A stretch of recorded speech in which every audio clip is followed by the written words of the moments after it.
Assalamualaikum warahmatullahi wabarakatuh. Perkenalkan, nama saya Nabila Syazam Hadia dari Pendidikan Matematika Universitas Negeri Surabaya Angkatan 2017. Dalam video kali ini kita akan mempelajari tentang persamaan kuadrat. Nah, persamaan kuadrat yang kita pelajari adalah topik pada kelas 9. Nah, persamaan kuadrat itu kan luas. Nah, yang dalam kali ini kita akan mempelajari yang pertama tentang pengaruh koefisien x kuadrat terhadap grafik fx. Kemudian, identifikasi sumbu simetri menggunakan koefisien x kuadrat dan x. Kemudian, hubungan diskriminan terhadap sumbu x. Dilanjutkan dengan bagaimana cara menyajikan masalah kontekstual dalam persamaan kuadrat. Dan yang terakhir adalah menyelesaikan masalah kontekstual dengan menggunakan sifat-sifat persamaan kuadrat. Nah, untuk mengingat lagi materi persamaan kuadrat sebelumnya, mari kita lihat video berikut ini. Nah, sekarang kita mengulas lagi tentang persamaan kuadrat dan fungsi kuadrat. Ingat bahwa rumus umum persamaan kuadrat adalah ax kuadrat plus bx plus c sama dengan 0. Kemudian rumus umum fungsi kuadrat adalah fx sama dengan ax kuadrat plus bx plus c. Nah, apa bedanya sih persamaan kuadrat dengan fungsi kuadrat? Persamaan kuadrat adalah ketika fx bernilai 0. Seperti itu. Ketika fx ini bernilai 0. Kemudian ada juga rumus jumlah akar persamaan kuadrat, yaitu x1 plus x2 sama dengan minus b per a. Kemudian ada rumus diskriminan, d sama dengan b kuadrat min 4ac per min 4a. Nah, bagaimana? Dari melihat video yang tadi, apakah sudah mulai mengingat tentang persamaan kuadrat? Kalau belum ingat, coba diingat-ingat lagi. Nah, dalam sesi kali ini kita akan mempelajari tentang materi ini, persamaan kuadrat ini, dengan tujuan-tujuannya, tapi menggunakan dengan cara yang berbeda, yaitu cara problem based learning. Jadi kita mempelajari dari masalah-masalah yang ada. Nah, kita mulai dari masalah pertama dulu. Perhatikan baik-baik ya.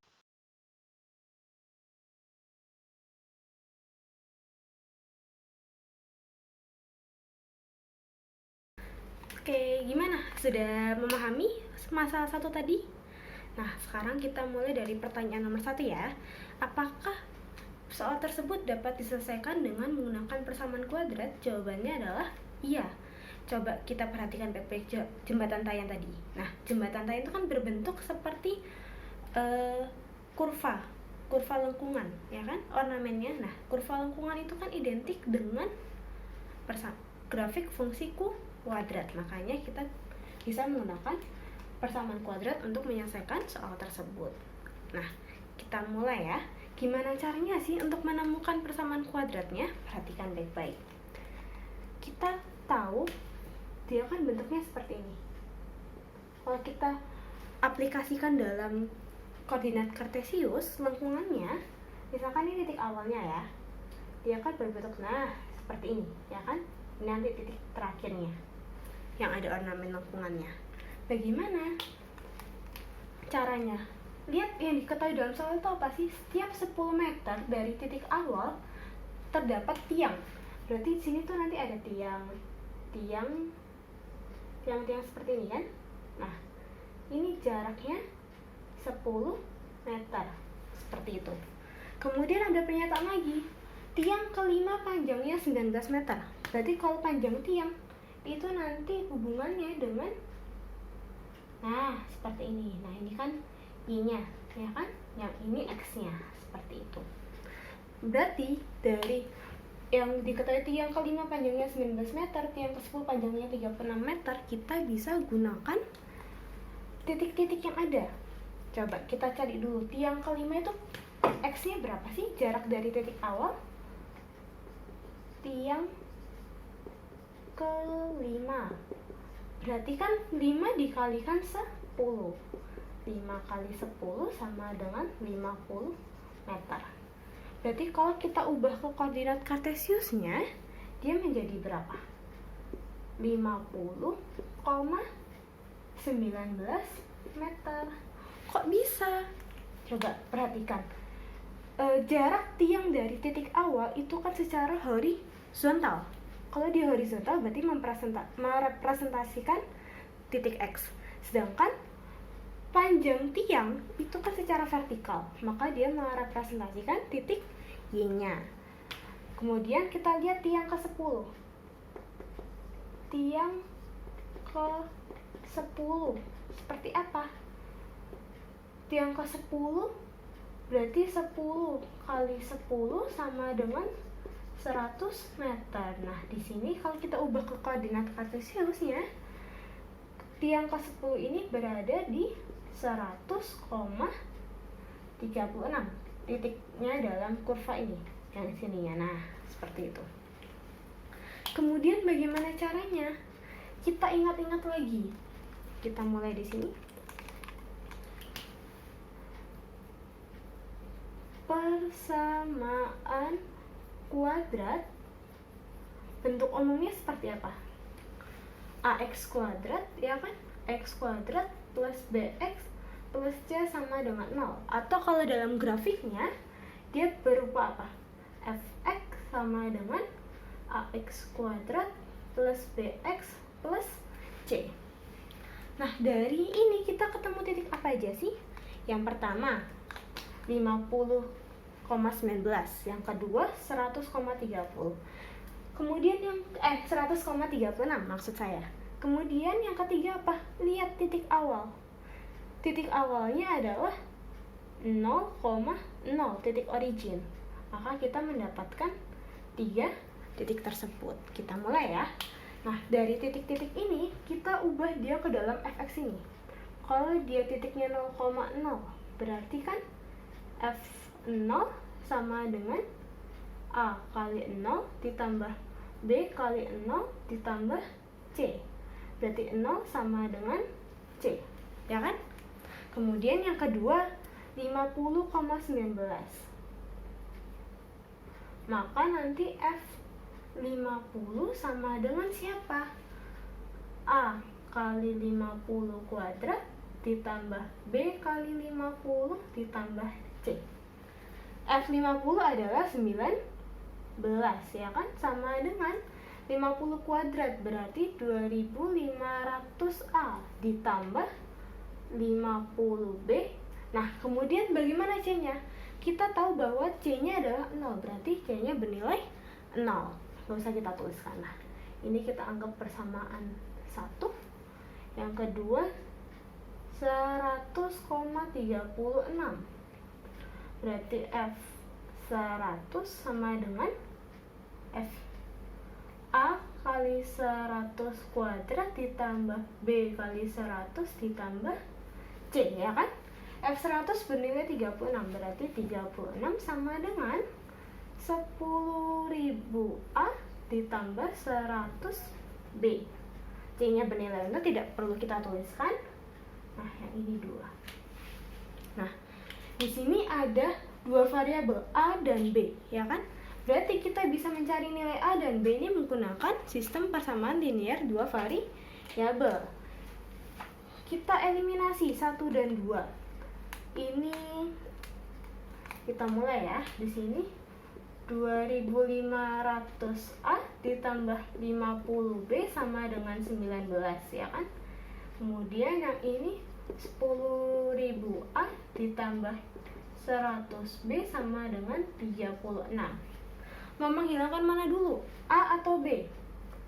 Lebih mudah B ya, tinggal kita kali 2. Berarti masing-masing yang atas kita kali 2, yang bawah kita kali 1.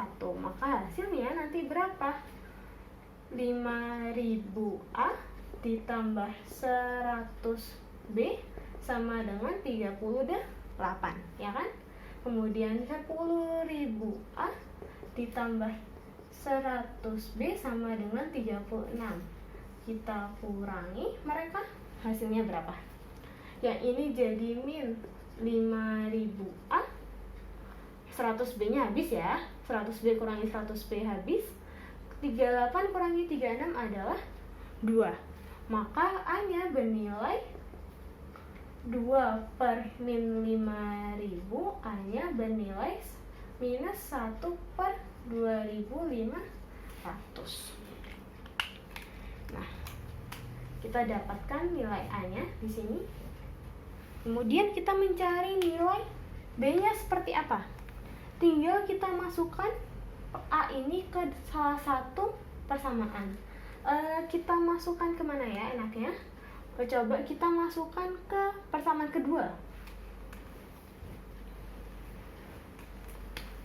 10.000 A ditambah 100 B sama dengan 36 ya. Kita masukkan nilai ini. A nya diganti minus 1 per 2500. 10.000 dikali minus 1 per 2500 ya kan, ditambah 100 B sama dengan 36. Kita coret 4 minus 4 ya, berarti 100 B sama dengan 36.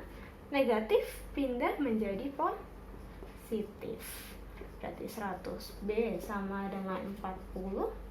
Di sini B nya adalah 40 per 100 atau B sama dengan 40 per 100 dikecilkan jadi 2 per 5. Oke, kita dapatkan nilai B. Berarti persamaan kuadrat yang digunakan adalah siapa sih? Persamaan kuadratnya adalah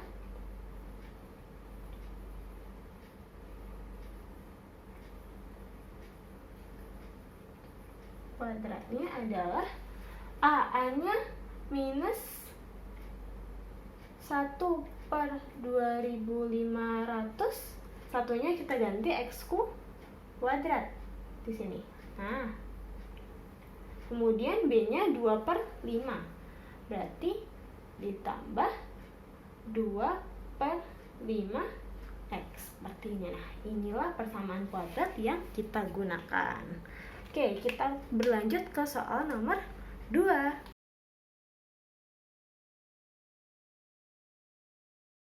Kita lanjut ke soal nomor 2 dan 3 karena dua soal ini nanti akan saling terhubung jawabannya.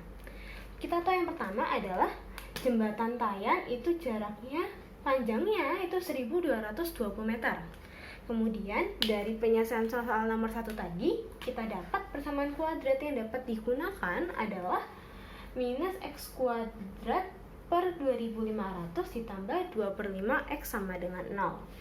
Kemudian ditanya panjang jalan yang dilalui oleh ornamen lengkungan, dan yang kedua panjang jalan yang tidak dilalui oleh ornamen lengkungan.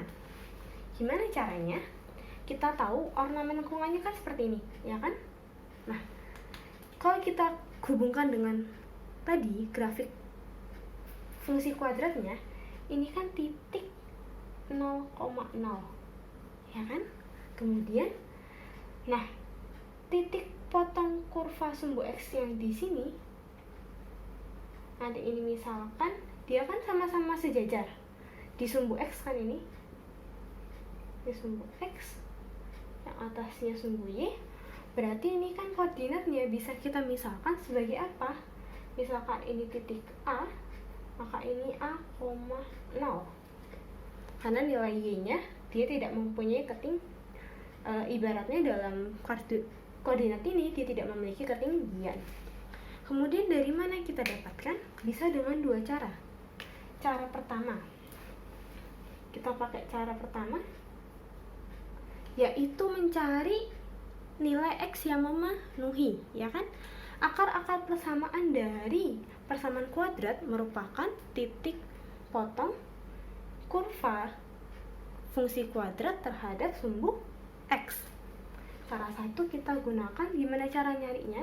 Itu kan minus X kuadrat per 2500 ditambah 2 per 5 X. Seperti ini. Sama dengan 0. Kita keluarkan X-nya. Nah, kita faktorkan X-nya, maka di sini jadi minus X per 2500 ditambah 2 per 5. Dari sini didapatkan yang pertama X-nya sama dengan 0, ya kan? X sama dengan 0. Yang kedua minus X per 2500 tambah 2 per 5 sama dengan 0. Maka ini X per 2500 sama dengan 2 per 5. X-nya adalah berapa? 2 per 5 kali 2500. Coret. Berapa ini? 500. Maka X-nya sama dengan 1000 meter. Ini cara pertama. Ini kita dapat ya, berarti nilai A-nya 1000 meter. Ada nggak sih cara lain? Ada dong. Cara lainnya kita gunakan cara 2.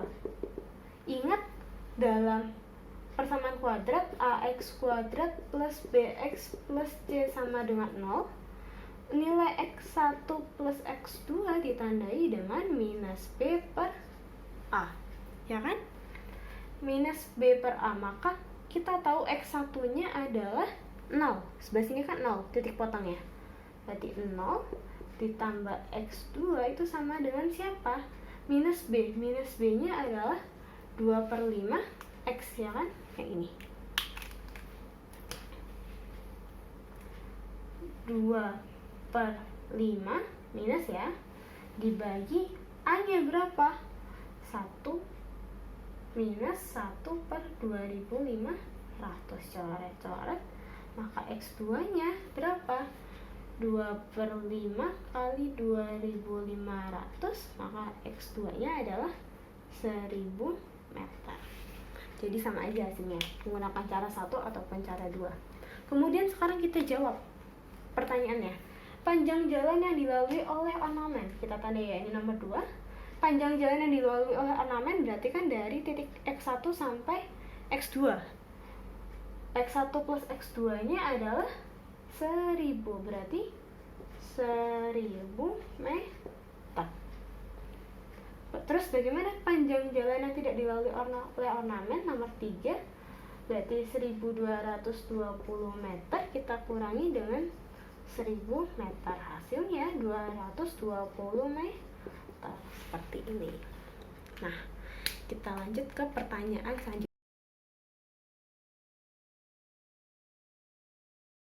Kita lanjut ke soal nomor 4, yaitu yang ditanya, pada tiang keberapa sih dari titik awal yang memiliki panjang terbesar? Kita tahu bahwa di sini ada 1000 ya, panjangnya kan 1000 nih. Terus tadi kan diketahui di soal bahwa setiap 10 meter itu terdapat tiang. Berarti ada berapa banyak tiang sih dari sampai 1000 ini? 1000 kita bagi 10, ini banyak tiang ya. Banyak tiang. Berarti ini sama dengan 100. Apakah 100? Tidak. Kan yang ke 100-nya kan dia berada di 0 lagi, berarti 100 kita kurangi, ini kita kurangi 1 berarti ada 99 tiang. Kemudian kita lihat di sini tiangnya kan tiang lagi. Kita lihat di sini coba perhatikan, dia kan 0 sampai 1000 berat, dan itu kan simetris. Berarti tiang tertinggi adalah titik tengah dari keduanya, ya kan? Titik tengah itu berarti kita carinya bagaimana? Titik tengah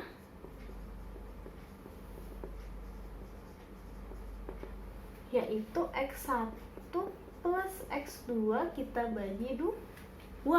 X1 nya adalah 0 tambah 1000 kita bagi 2, yaitu hasilnya 500. Berarti jaraknya ini 500 ya. Dan ditanyakan tiang keberapa. Berarti kalau tiang keberapa, tiang ke itu kan berarti 500 kita bagi jarak antar tiangnya 10. Berarti jawabannya adalah tiang ke 50. Terus kita coba cari tahu panjang tiang terbesarnya itu berapa sih? Dari persamaan kuadrat ini kita ubah ke fungsi kuadrat. Berarti fx-nya adalah minus x kuadrat per 2500, ya kan? Kemudian kita tambah 2/5x. Nah, x itu yang dimasukin 50 atau 500 sih? Yang dimasukkan adalah 500 karena jaraknya dari 0 kan 500 ini. Berarti F 500 sama dengan siapa? Minus 500 kuadrat per 2500 ditambah 2/5 kali 500 ya. Ini berapa sih hasilnya? 500 minus 500 kuadrat dibagi 2500. Hasilnya coret ya kan? Sisa berapa itu?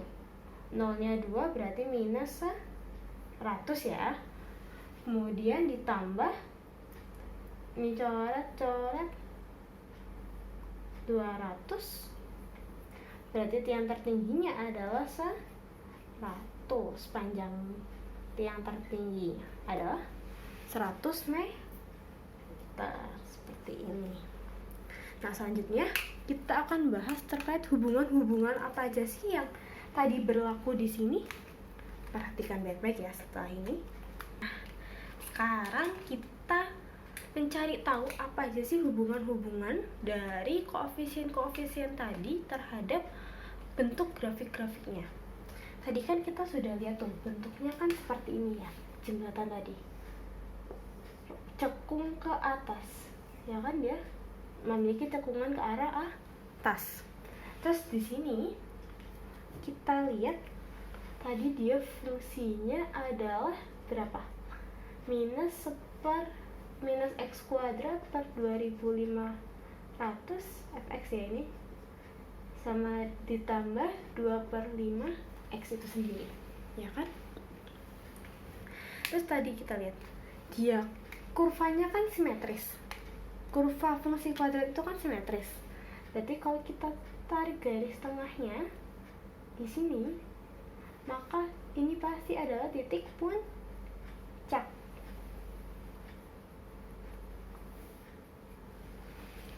Kita pertama lihat dulu koordinat titik puncaknya bisa kita cari lewat apa? XP tadi kan x1 ditambah x2 kita bagi 2. X1 tambah x2 nya adalah minus B per A dibagi 2, maka hasilnya XP itu minus B per 2A, ya kan? Kemudian sekarang kita mencari koordinat YP, berarti YP itu kan FXP seperti ini, dimasukkan dalam FXP nya berarti A XP kuadrat ditambah B XP ditambah C, maka ini jadi A kali minus B per 2A ditambah B kali 2A dikali B 2A lagi, sorry ini minus B per 2A ditambah C. Hasilnya seperti apa? Ketika kita samakan penyebutnya semua, ini menjadi 4A, ini B kuadrat minus 2B kuadrat ditambah 4AC, maka YP ini bernilai minus B kuadrat plus 4AC per 4A. Kita ingat bahwa minus B kuadrat tambah 4AC merupakan nilai diskriminan per 4A. Sini kan? Oke. Kita simpan dulu ya ini, diskriminan per 4A. Kemudian kita mulai dari pengaruh koefisien X kuadrat terhadap bentuk karakteristik grafiknya. Di sini lihat, kalau ketika dia negatif bentuknya cekung ke atas, berarti kita ambil kesimpulan ya. Pengaruh koefisien X kuadrat untuk AX kuadrat plus BX plus C sama dengan 0 jika A kurang dari 0, maka dia kurva cekung ke A, kurva cekung bisa dalam bentuk ini, atau kalau kita buat dalam kurva dia bentuknya jadi fx ya. Fx ax kuadrat plus bx plus c. Nah, bagaimana kalau kurvanya ini kan a-nya negatif, kalau a-nya positif seperti apa? Kalau a-nya positif, a lebih besar daripada 0, berarti dia sebaliknya, cekung ke bawah. Kurva cekung ke bawah. Nah, kurang lebihnya tonton video berikut ini. Nah, sekarang untuk lebih memahami terkait karakteristiknya koefisien x kuadrat, kita coba menggunakan GeoGebra. Jadi kita bisa melihat fungsinya. Simpel aja, kita gunakan dulu y sama dengan x kuadrat misalkan. Nah, terlihat kan fungsinya seperti huruf U, seperti ini grafiknya. Kemudian coba kita masukkan y sama dengan minus x kuadrat. Nah, untuk membedakan kita ganti warnanya. Warnanya kita ganti jadi merah. Oke, nah kelihatan kan? Yang koefisien x kuadratnya positif, dia berbentuk lengkungan cekung ke bawah lengkungannya. Kemudian yang a-nya kurang dari 0, a-nya negatif, koefisien x kuadratnya negatif, dia berbentuk cekungan ke atas seperti ini. Kemudian selain itu, coba sekarang yang merah ini kan koefisien x kuadratnya 1. Sekarang coba perbedaannya apa sih kalau koefisien x kuadratnya setengah? Y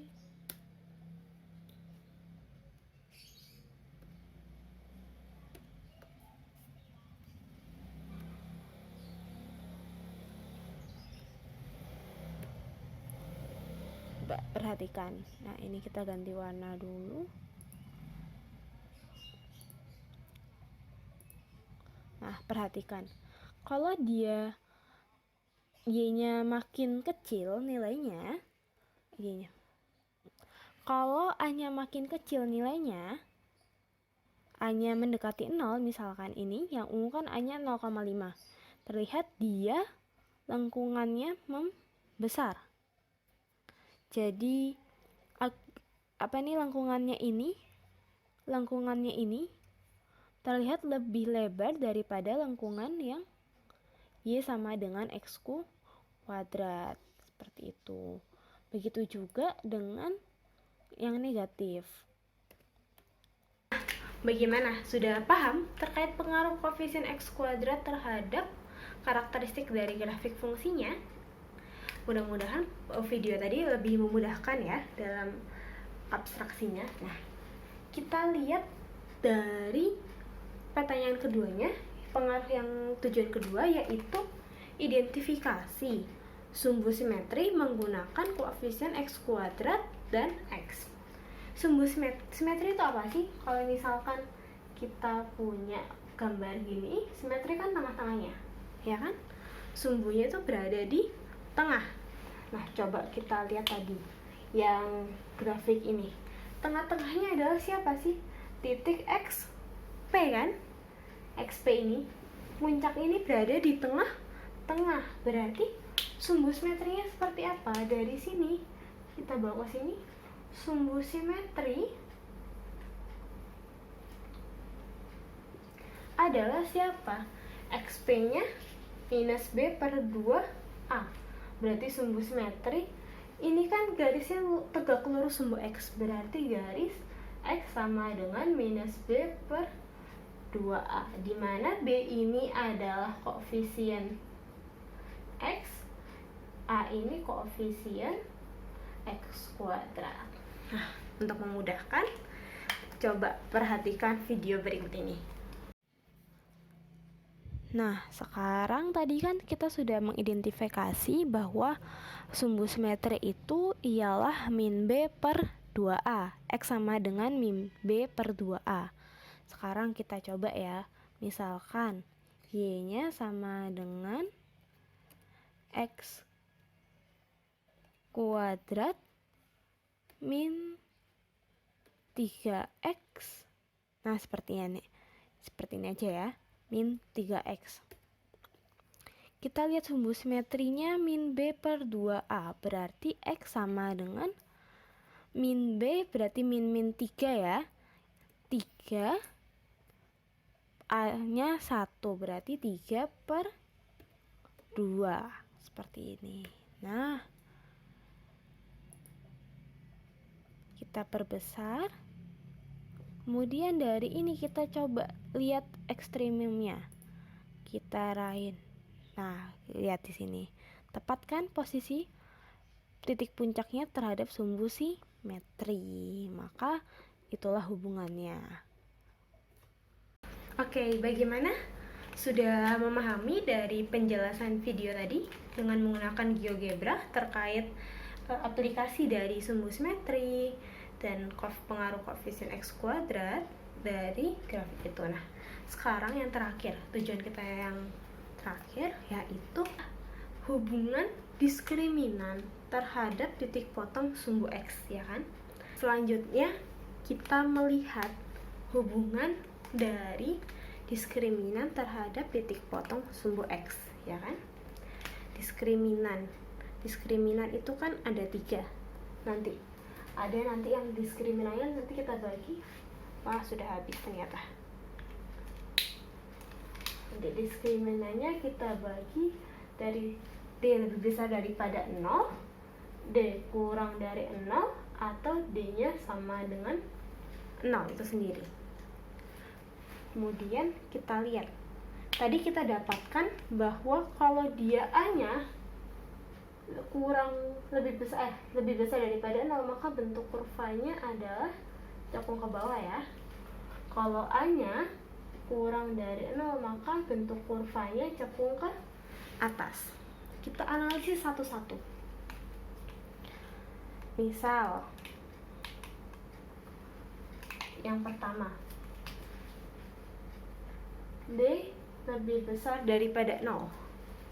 Kemudian di sini dipakainya A-nya kurang dari 0. Tadi kita tahu bahwa YP itu kan D per min 4A, ya kan? Kalau kita bagi D-nya positif ya. Positif, kemudian yang bawah A-nya negatif, minus 4A bagi negatif, maka dia jadi positif. Berarti YP bernilai positif. Dalam grafiknya seperti apa? YP-nya positif, berarti misalkan YP berada di sini dan ini kurvanya, maka dia memotong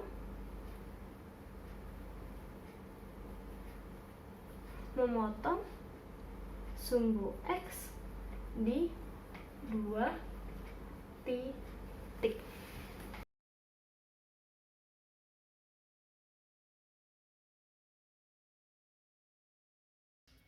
Nah, sekarang kita melihat hubungan diskriminan dengan titik potong sumbu X, ya kan? Nah, coba sekarang misalkan Y sama dengan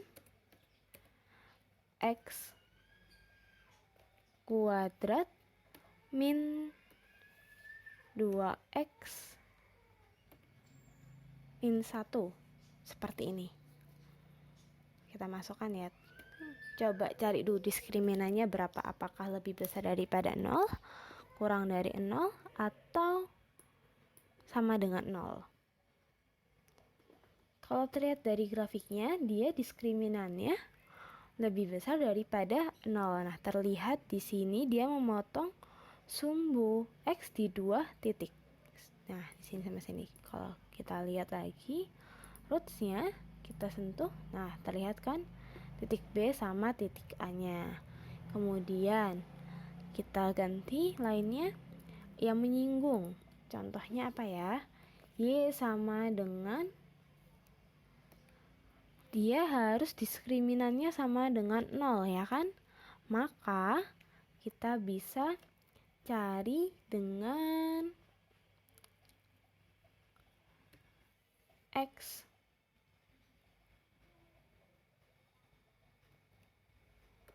kuadrat. Coba Y sama dengan X kuadrat, diskriminannya berapa? Coba kalian temukan. Y sama dengan X kuadrat, apakah mendapatkan D-nya sama dengan 0? Nah, kita lihat Y sama dengan X kuadrat, dia memotongnya di mana? Nah, tepat di satu titik, yaitu 0,0. Kemudian yang lain, kalau D-nya lebih besar daripada 0, D-nya, kalau D-nya kurang dari 0, misalkan Y sama dengan X kuadrat min 4X plus 1. Belum. Plus 10 misalkan. Kita geser terlalu jauh, plus 5. Nah, bagaimana mendapatkan diskriminannya berapa? Apakah kurang dari 0? Di sini dilihat dia tidak menyentuh sumbu X sama sekali ya. Coba kita cari rootsnya, apakah bisa? Nah, undefined, berarti tidak menyentuh sumbu X di kurva yang ini. Y sama dengan X kuadrat min 4X plus 5, seperti itu. Begitu juga sebaliknya, kalau koefisiennya X kuadratnya negatif sama saja, tapi bedanya mereka menghadap ke bawah, menghadap sumbu menghadap negatif.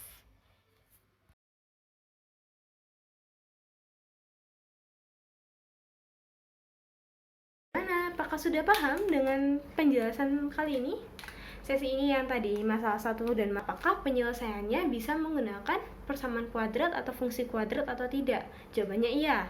Terus kalian tadi juga sudah melatih diri menyajikan persamaan kuadrat yang digunakan untuk menyelesaikan masalah kontekstual.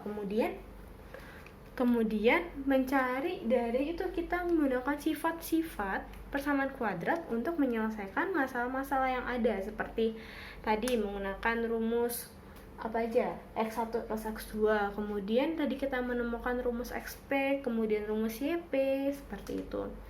Terus tadi yang analisis grafiknya, masih ingat ketika grafik fx ax kuadrat plus bx plus c, A-nya bernilai positif, dia cekung ke bawah seperti ini ya kan. Kemudian kalau A-nya negatif, dia cekung ke atas, bentuknya kayak huruf A atau enggak seperti gunung. Kemudian sumbu simetri itu yang mana sih identifikasinya? Identifikasi sumbu simetri itu kan X1 plus X2 kita bagi 2. Maka sumbu simetri ini memiliki persamaan X sama dengan minus B per 2A ya kan. Kemudian yang terakhir tadi kita mencari karakteristik grafik terhadap pemotongan sumbu X melalui diskriminannya. Ketika diskriminannya lebih besar daripada 0, dia bernilai. Ketika diskriminannya lebih besar daripada 0, grafik tersebut memotong sumbu X di 2 titik. Ketika diskriminannya kurang dari 0, maka grafik tersebut tidak memotong sumbu X ataupun menyinggung sumbu X. Ketika D-nya sama dengan 0, maka grafik tersebut menyinggung sumbu X di 1 titik. Nah, sekian dulu dari pembelajaran hari ini, dari pembelajaran sesi ini. Kurang lebihnya mohon maaf apabila ada salah kata. Terima kasih telah melihat video ini.